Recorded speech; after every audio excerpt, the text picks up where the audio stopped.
Price Lord. எபிரேயர் 3:14 Hebrews chapter 3 and verse 14. நாம் ஆரம்பத்திலே கொண்ட நம்பிக்கையை முடிவு பரியந்தம் உறுதியாய் பற்றி கொண்டிருப்போமாகில் கிறிஸ்துவனிடத்தில் பங்குள்ளவர்களாய் இருப்போம்.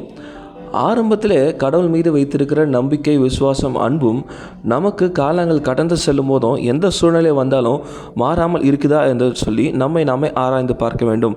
ஏன்னா நம்ம ஜெபிக்கிற ஜெபங்கள் கேட்கப்படும் போது, நம்ம ஆசீர்வதிக்கப்படும் போது, வாழ்க்கையில் உயரும் போது நம்ம கடவுளை நம்புவது போல, அவரை நம்ம நேசிப்பது போல, ஒருவேளை காரியங்கள் நமக்கு எதிராக நடக்கும்போது நம்ம ஜெபிக்கிற ஜெபங்கள் கேட்கப்படவே இல்லை, நான் வேதனைக்குள்ளாக கடந்து போகிறேன் அப்படின்ற சூழ்நிலையிலும் நம்ம கடவுள் மீது வைத்திருக்கிற நம்பிக்கையும் அன்பும் விசுவாசமும் குறையாமல் அப்படியே இருக்க நாமே ஆராய்ந்து பார்க்கணும்.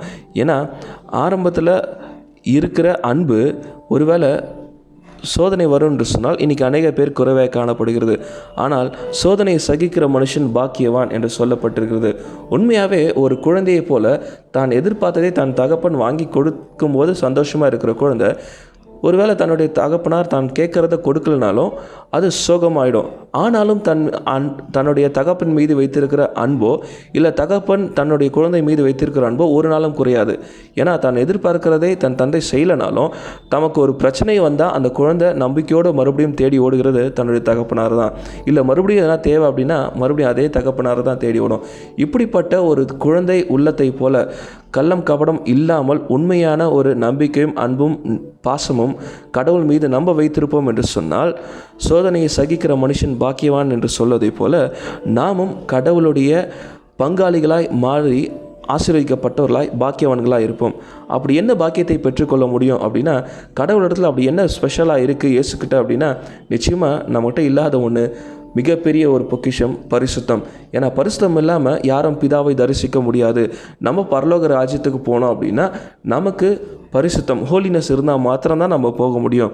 ஆனால் பாவத்தில் நிறைந்ததால் நம்மால் அதை செய்ய முடியாது. அதனால தான் நம்ம எப்போ நம்முடைய இயேசுவை முழு மனதோடு கூட விசுவாசித்து ஆரம்பத்தில் இருந்த விசுவாசம் முடிவு பரியந்தம் நம்ம மாறாமல் இருக்கும் என்று சொன்னால் அவருடைய பரிசுத்தத்தை நமக்கு பங்காய் கொடுத்து பிதாவிடத்தில் சேர்ப்பதற்கு இயேசுவே நமக்கு வழியாய் இருக்கிறார்.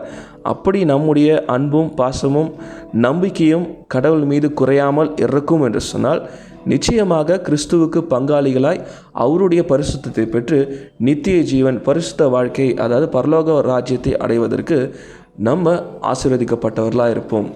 Thank you and God bless you.